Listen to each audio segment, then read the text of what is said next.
Amigos, ¿cómo están? Y muchas gracias por volver a acompañarnos en este nuevo capítulo de Camino a Palacio de Gobierno. Junto con Hugo, nuestro interés es comentarles en términos muy simples todo el proceso que siguieron diferentes personalidades para llegar a Palacio de Gobierno durante la época republicana. En el capítulo anterior nos quedamos en pleno gobierno del presidente Billinghurst, que como lo dijimos un momento era el principio de las políticas populistas en el Perú. Cuando él hablaba del pan grande versus el pan chico del otro candidato, De Antero, ¿no? Antero Aspíllega, Ajá. entonces ahí empezó la etapa del populismo. Luego este mismo Billinghurst fue el que otorgó las 8 horas de trabajo y así sucesivamente. Nuestro interés es comentarles en términos muy simples cómo es que llegaron a Palacio de Gobierno y que lo que hicieron. Claro que es muy difícil narrar exactamente todo lo que hizo cada presidente, pero tenemos una síntesis de lo que pasó ya en las primeras décadas del siglo XIX. ¿Te parece, Hugo? Siglo XX, ¿no? Sí, cómo están todos? Un gusto nuevamente estar aquí. Precisamente, tal como lo mencionaste, Virgilio, el presidente Billinghurst ha sido muy populista y también tenía otras pretensiones, como por ejemplo hacer que el Congreso y el presidente se elijan al mismo tiempo, porque en esa época no se elegía al mismo tiempo, se elegían en diferentes tiempos y eso hacía que el presidente no gozara de un Congreso a su favor. El Congreso le era adverso totalmente a Billinghurst y es por eso que se inició la caída de Billinghurst, porque el Congreso entró en riña, en pelea con él. Y esto hizo que Billinghurst decidiera cerrar el Congreso y antes que lo cierre, pues el Congreso actuó rápido, fue más rápido que él y lo vaca a Billinghurst. Hay una serie de sucesos que pasan ahí, eh, porque ahí entra en escena el jefe del Estado Mayor, Óscar Raimundo Benavides, que era un militar, y es destituido por Billinghurst. Y esto lo único que hace es empeorar las cosas y ya Billinghurst, perdón, Benavides se arma y decide dar el golpe de estado a Billinghurst antes de que las cosas pasen a mayores. Es así como ingresa al poder Óscar Benavides mediante un golpe de estado. Un golpe de estado dado en mayo de 1914. Ahí ingresó Benavides como presidente provisorio. Como presidente provisorio, ya el Congreso lo ratifica como tal. Y pues ahí, durante el gobierno de Benavides, estalla la Primera Guerra Mundial. Eso es un dato también que hay que recordar, ¿no? Claro, tal vez para precisar, en este periodo estamos gobernados con la Constitución de 1860, ¿no? Constitución que hasta ahora ha sido la más larga del Perú porque ha ido hasta 1920. Y en esa Constitución se establecía los gobiernos, los presidentes cada 4 años, pero además el Congreso se iba renovando cada 2 años por tercios. Entonces ahí, como tú dices, Hugo, es que no había esa complementación entre el presidente y el Congreso, porque se iba renovando constantemente y por supuesto que cada congresista venía con una visión y con unos intereses diferentes a lo que tenía cada presidente. Por eso es que hicieron la modificación de la Constitución para que adelante las elecciones sean para presidente y congresistas en forma simultánea. Sí, entonces, retomando esta historia, eh, Benavides llega al poder mediante golpe de Estado a Billinghurst para impedir la disolución del Congreso y salvar la oligarquía del populismo, porque el, había una oligarquía que defendía pues la élite limeña y Billinghurst era como un enemigo de esa oligarquía, porque él era populista, él era de ese tipo de gobernante. Y Benavides pues da el golpe y se queda a gobernar un año nada más. Durante su gobierno llamó a elecciones, fueron las elecciones de 1915, donde se presentó José Pardo Ibarreda, un candidato del Partido Civil, y se presentó también el hermano de Nicolás de Piérola, por el Partido Demócrata. Piérola ya estaba anciano, así que mandaron a su hermano Carlos Piérola, pero él no gozaba de mucha popularidad, así que no ganó, solo consiguió un 9% en las elecciones. Y José Pardo y Barreda, el hijo de Manuel Pardo y Lavalle, consiguió 91% en el escrutinio, ¿no? Así que en 1915 entró José Pardo y Barreda por elección popular. Así entra a gobernar él durante un periodo de 4 años, lo cual consiguió terminar, pero antes de que termine ocurrió también algo. Durante su gobierno de José Pardo y Barreda ocurrieron muchas cosas, por ejemplo, el problema de la brea y Pariñas lo venden a la IPC, que es la International Petroleum Company. Eso ocurre. La brea y Pariñas es un tema que ya estaba desde principios de siglo, un problema que lo arrastraron hasta la época de Velasco, ¿no? Yo no sé si algún momento lo he dicho, pero Ajá. la discusión de la Brea y Pariñas viene de 1868 por allí. En vez de decir lo que realmente tenía como extensión, dijeron que tenía una extensión menor. Entonces siempre estaban aportando y contribuyendo en base a una extensión, como le decían, 10 posesiones, pero en realidad tenía 400 posesiones. Entonces el gobierno siempre estuvo con esos problemas y como tú dices, hasta que llegó Velasco y el que puso el punto final a todas estas discusiones en 1968, prácticamente después de 100 años de discusión se arregló el tema de la Brea y Pariñas. Sí, fue algo que hemos arrastrado un siglo, ¿no? Un problema muy grande. Em, José Pardo y Barreda, que gobernó del año 15 al 19 del siglo XX, al final de su gobierno llama a elecciones y se presenta como candidato Leguía. ¿De dónde sale Leguía? Augusto Leguía era pues ya había entrado ya había estado en las anteriores elecciones, o sea, había gobernado ya el Perú 4 años. Y, y después de que gobernó, Billinghurst lo mandó al exilio, estuvo en Europa dedicándose a sus negocios azucareros, él era un azucarero, ¿no? Vuelve al Perú y se presenta a las elecciones y ¿con quién compite? Contra Antero Aspíllaga, del Partido Civil. Leguía entró apoyado primero por el Partido Constitucional de Cáceres, pero luego forma su propio partido llamado el Partido Democrático Reformista, el PDR, Partido Democrático Reformista, que es un partido propio de Augusto Leguía. Y gana Leguía con un 70% versus un 30% de Aspíllaga. Estas elecciones fueron muy polémicas, ya que se creía que había un presunto fraude. Y entonces la Corte Suprema comenzó a anular votos de Leguía. Y Leguía pues temió de que el Congreso al final anule estas elecciones. Así que Leguía se adelanta y da el golpe de Estado. Él ya había sido elegido. Electo, ¿no? Era electo el presidente ya virtual, ¿no? Pero ante el temor de que se anulen las elecciones, pues en ese momento da golpe de Estado Leguía en el 1919, a pocos meses de asumir su cargo como sería normal. Leguía da golpe de Estado y de inmediato lo primero que hace es disolver el Congreso y llama a una Asamblea Nacional, que es como un Congreso Constituyente, para hacer una nueva constitución. Y la logra hacer en tiempo récord. Y esta es la Constitución de 1920. Una constitución que duró durante el periodo de Leguía nada más. Durante su oncenio nomás reinó esa constitución. Una constitución también polémica, pero tenía unas cosas importantes como ponía que el gobierno iba a ser de 5 años, ya no de 4 como era de antes, sino de 5. Y además puso que el poder ejecutivo y el legislativo se elegían a la vez, o sea, el presidente y el Congreso se elegían al mismo tiempo en una sola elección. Eso es algo que Billinghurst había propuesto y que, bueno, se hacía realidad en esta ocasión.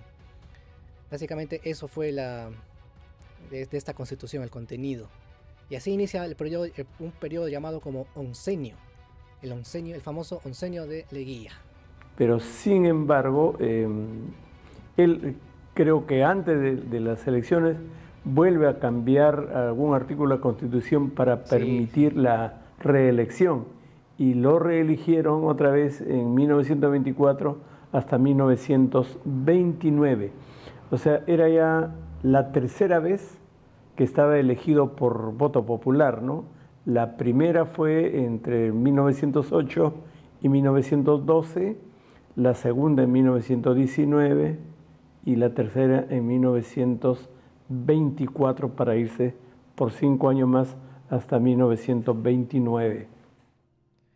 Sí, Leguía tenía esa ambición de quedarse en el poder a tal punto de reelegirse de manera indefinida, porque al final cambió, o sea, hizo que la Constitución esté a su favor para que se elija indefinidamente. El periodo del oncenio se enseña mucho en los colegios, en las universidades, porque es muy importante este periodo en la historia del Perú. Primero porque ocurren una serie de hechos durante este oncenio. Está, por ejemplo, el centenario de la independencia. Fue durante Leguía. Los 100 años de independencia fue durante Leguía. Ahí también en su gobierno se firmó el Laudo de París, que es otra de las, otro de los capítulos del problema de la brea y pariñas, ¿no? Ahí se firmó el Laudo de París. Fue una dictadura el gobierno de Leguía, eso sí no hay que negarlo, fue una dictadura. El Congreso era muy sumiso, era un Congreso que había creado pues prácticamente Leguía, había convocado él. No había Claro, libertad de prensa. Sí, junto con el primer centenario de la independencia, también celebró el primer centenario de la batalla de Junín y también, Ayacucho, ¿no? También en 1924. 24, sí. Y la historia dice que para el primer centenario, los gobiernos europeos trajeron grandes regalos, la Plaza Francia, la Plaza La no Plaza sé Martín, cuánto, ¿no? la Plaza San Martín, todos eran regalos que los gobiernos europeos nos daban al cumplirnos el primer centenario de, no sé si llamarle de independencia o de invasión, depende cómo uno se lo mire, ¿no? Claro. Pero igual celebraban también la batalla de Junín y Ayacucho. Y claro que en 11 años ha hecho muchísimas obras. Sí, sí, Leguía claro. en los colegios nos enseñan como un gran presidente, pero la debilidad fue en que progresivamente los que estaban al lado de Leguía lo adulaban hasta que al final se iba convirtiendo poco a poco en un gran dictador, y esa actitud de dictador al final también trajo como consecuencia su destitución, ¿no? Sí, Leguía se enseña que fue un dictador, eso sí se enseña en los colegios, ¿no? Que fue un gran dictador. No había libertad de expresión en su gobierno, no había libertad de expresión. Los diarios eran cerrados. El diario La Prensa, muy conocido de la época, fue cerrado. El diario El Comercio ha sido atacado varias veces. Surgieron bastantes personas que están contrarias al gobierno. Por ejemplo, aparece ahí la figura de Víctor Raúl Haya de la Torre. Y de inmediato es exiliado por sus revueltas, es exiliado a México, y en México crea el APRA, y justo sucede esta creación durante el gobierno de Leguía, durante el oncenio. El oncenio también trajo otras cosas, como las disputas con los territorios vecinos, por ejemplo Colombia. Se dice que Leguía fue un entreguista, que se dio varias trozos de territorio peruano a varios países, entre ellos Colombia, con un polémico tratado llamado el Tratado de Salomón Lozano, porque esos son los apellidos de las personas que firmaron este tratado. Y ocurrieron estas cosas, ¿no? El problema Y con Leticia en el norte, en Loreto.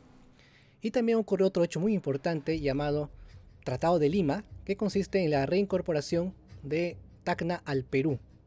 Esto ocurrió el 28 de agosto de 1929 y fue todo un acontecimiento. Todo un acontecimiento.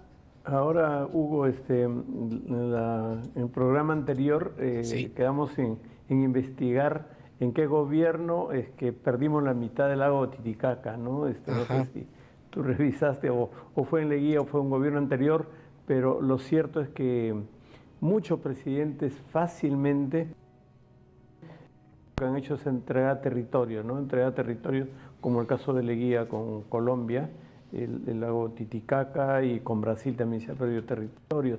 Entonces la forma de resolver los problemas de nuestros gobernantes ha sido entregando territorios, y por eso que creo que lo he dicho en algún momento, el Perú actual es la mitad de su territorio original. Sí, prácticamente el Perú pudo haber sido mucho más grande de lo que es, ya que el virreinato del Perú era extenso, muy extenso. Pudimos haber obtenido por derecho toda esa extensión, pero bueno, surgieron entes políticos en cada región que hicieron que el Sudamérica se fraccione en varias partes. Y bueno, y producto de eso es los conflictos territoriales que hemos tenido hasta el siglo XX. Incluso hemos arrastrado con Ecuador, ha sido el último, en el año 95 creo, con el protocolo de Acta de Brasilia, que ahí al final hemos definido nuestras delimitaciones territoriales. Pero bueno, Leguía tuvo este enseño muy polémico, muy dictatorial, muy autoritario. Y cuando llegó el año 29, tenía que haber elecciones. Y Leguía, tal como lo dijiste, Virgilio, hace una enmienda a la Constitución, una variación. Y el Congreso, obviamente sumiso, lo acepta y hacen que la reelección pueda ser indefinida. Leguía nuevamente se lanza como único candidato otra vez. Obviamente gana porque él mismo se apoya, es el gobierno, ¿no? Unas elecciones bastante impopulares fueron, irregulares. Se considera un fraudes. Se considera en esa época un fraude electoral. Gana Leguía y Leguía empieza un tercer periodo y ya los peruanos estaban ya agitados, ya no querían más leguismo. Y además ocurre un hecho trascendental en la historia del mundo, que es la famosa crisis de la caída de la bolsa de Nueva York. Ocurrió, pues, llamaron un jueves negro, ocurrió en octubre del 1929 y se llama el crack del 29. Ahí comienza la Gran Depresión. Exactamente, la Gran Depresión. Entonces, Leguía empieza su cuarto o quinto periodo de gobierno en 1929, pero cuando se da la Gran Depresión resulta que toda esa bonanza económica que tenía el Perú con impuestos y con exportaciones, resulta que se cae, ¿no? Se caen las exportaciones, se caen los precios.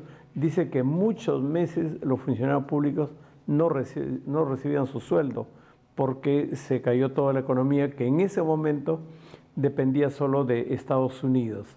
Recordemos que un momento dependíamos de Inglaterra por el tema del guano, luego en otro momento empezamos a depender de Francia también por el contrato Dreyfus, pero cuando llegó Leguía y vino todo el tema de la automotriz, ya dejaban los ferrocarriles y empezaban los automóviles y los camiones, empezó una dependencia americana, y cuando se dio la Gran Depresión, el crack de la bolsa de valores, entonces le afectó al Perú.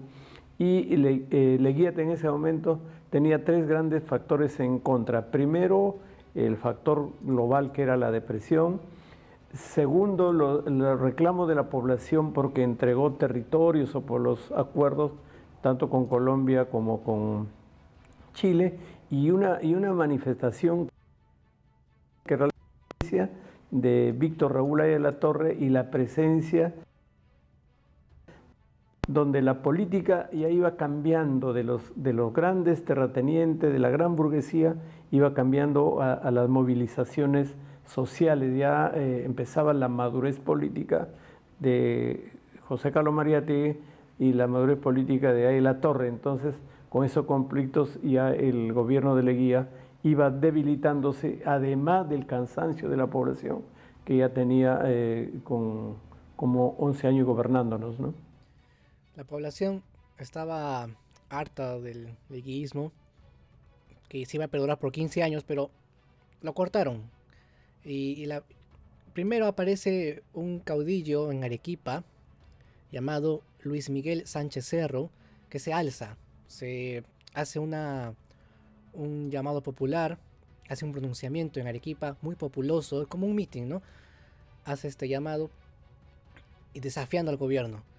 Mientras tanto, en Lima, el ejército comienza a dejar de respaldar a Leguía.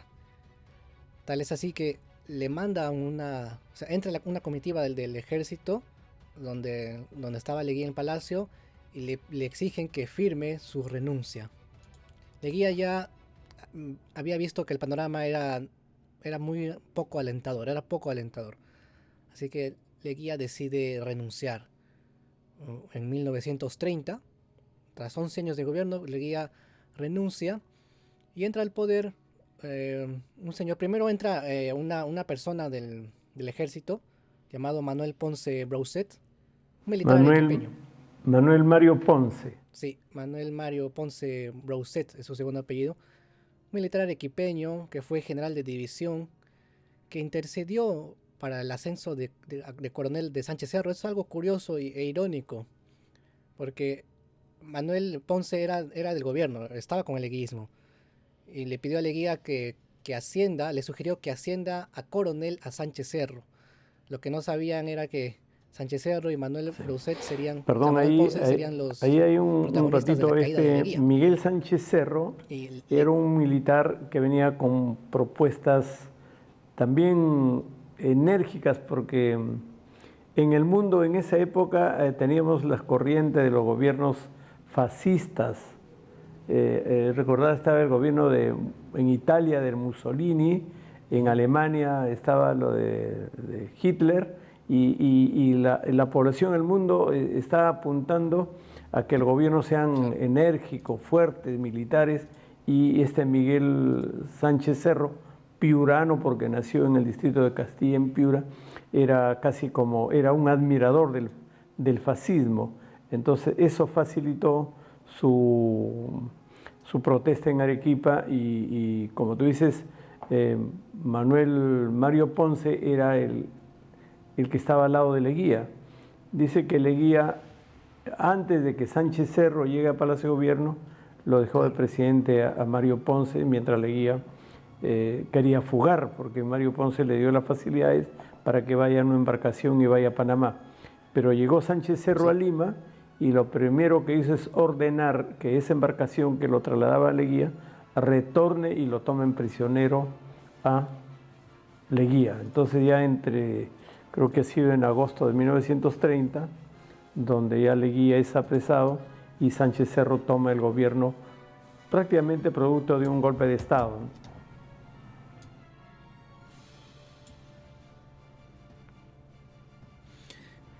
Sí, eso fue un golpe de estado prácticamente. Sánchez Cerro, un dato interesante es que llegó a Lima en avión. Fue una de las pocas veces que un presidente, o sea, creo que fue la primera vez que un presidente se moviliza en avión. Vino de Arequipa y llegó a Agosto de Lima. 1930. Estamos hablando del año 1930. Y sí, exactamente un 27 de agosto de 1930 llega Sánchez Cerro, ordena la captura de Leguía es capturado, y el señor Manuel Ponce le entrega el poder a Sánchez Cerro, le entrega el poder, ¿no? No había otra opción, tenía que dársela, porque era la aclamación popular de que Sánchez Cerro sea el gobierno transitorio Perdón, Hugo, para entonces ahí traer lo un nuevo tendríamos gobernante, a ¿no? O sea, para Manuel llamar a Mario elecciones. Ponce como presidente solo por 3 o 4 días. Del, Sí, a Manuel Ponce o está sea, ahí solamente tenemos del un presidente 25 del al Perú 27 por de 2 días. agosto. 2 días nada más Ese, estuvo. ese intercambio entre la salida de Leguía y la Por presencia dos de Sánchez días. Cerro. O sea que uno puede venir por alguna circunstancia y te hace presidente del Perú por 2 días, como lo que pasó en agosto de 1930. Claro, Manuel Ponce llega al poder tras provocar la renuncia de Leguía. 2 días y le entrega el poder a Sánchez Cerro. Y Sánchez Cerro gobierna, era presidente de una junta de gobierno, pero sucede que hay un periodo de deflación, bajan los precios del algodón, del azúcar, de la lana, y esto es para el Perú desfavorable porque el Perú producía algodón, lana, azúcar y los precios estaban cayendo. O sea, el Perú no estaba teniendo mucho ingreso y la gente lo sentía esto, y la gente comenzó a irse en contra de Sánchez Cerro. Decían que que lo saquen a él del gobierno provisorio, que entre otro como gobernante provisorio para que llame elecciones. Así que Sánchez Cerro decide hacer caso a la gente y renuncia en marzo de 1931. Gobernó nada más que unos cuantos meses, de agosto a marzo, pues creo que son 4 o 7 meses más o menos. 7. Gobernó esos meses, renunció en marzo porque además había estallado una revolución popular en Arequipa. En Arequipa siempre ha sido el lugar donde han estallado las revoluciones. Casi todas las sublevaciones han sido en Arequipa. Es el Arequipa la rebelde. Sí, Arequipa era muy rebelde y a pesar... Y eso que Arequipa era bien, en la época del reinato era bien leal a España, ¿no? Y aún así es un lugar muy rebelde en el Perú. Entonces Sánchez Cerro deja el poder y lo deja a un monseñor, a un cura, que gobierna menos de un día. Ese es el que menos gobierna, porque hay otros que gobernaron un día, ¿no? 24 horas, pero este señor, el monseñor Mariano Holguín Maldonado,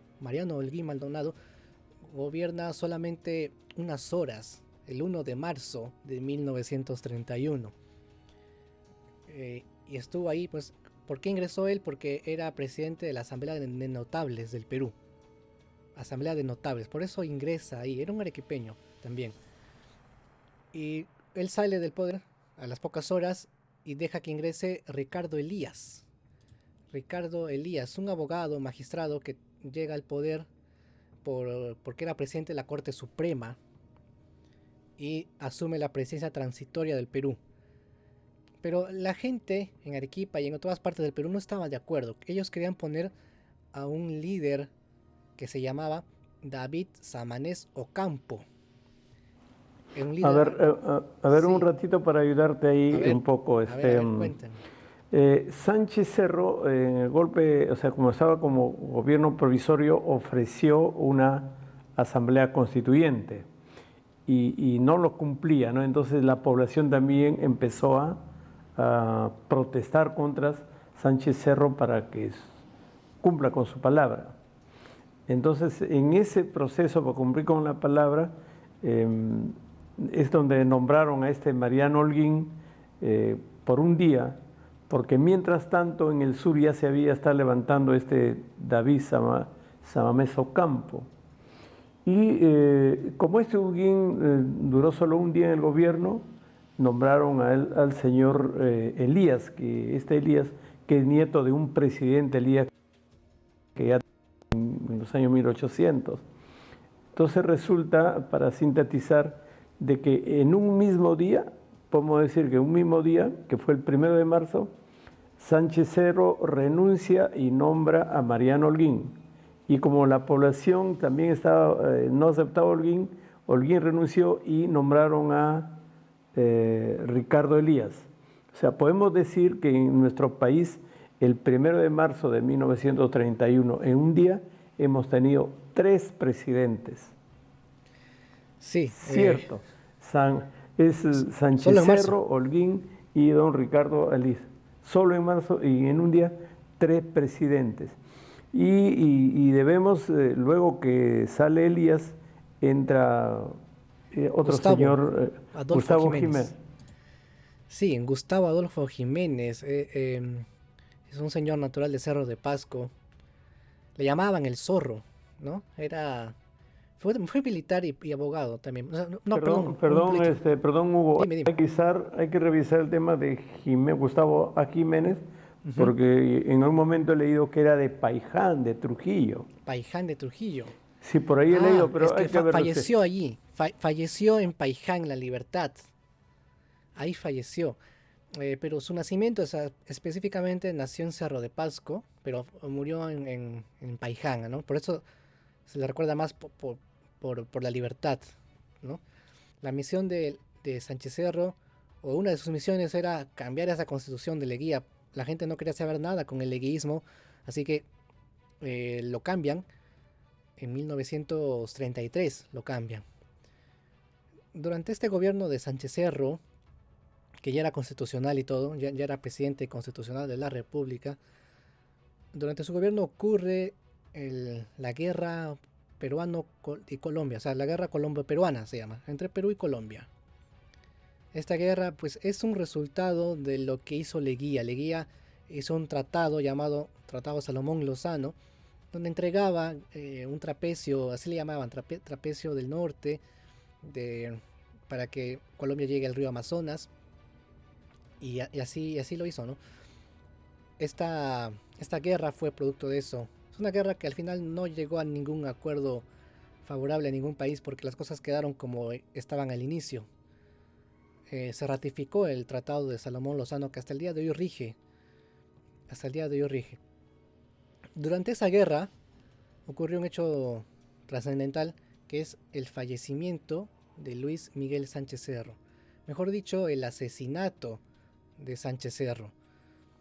Este asesinato ocurre un 30 de abril de 1933, cuando Sánchez Cerro había terminado apenas de pasar revisión a las tropas contra Colombia, ¿no? Entonces, en eso aparece un líder aprista, bueno, un militante aprista aparece, y le pega un tiro a Sánchez Cerro.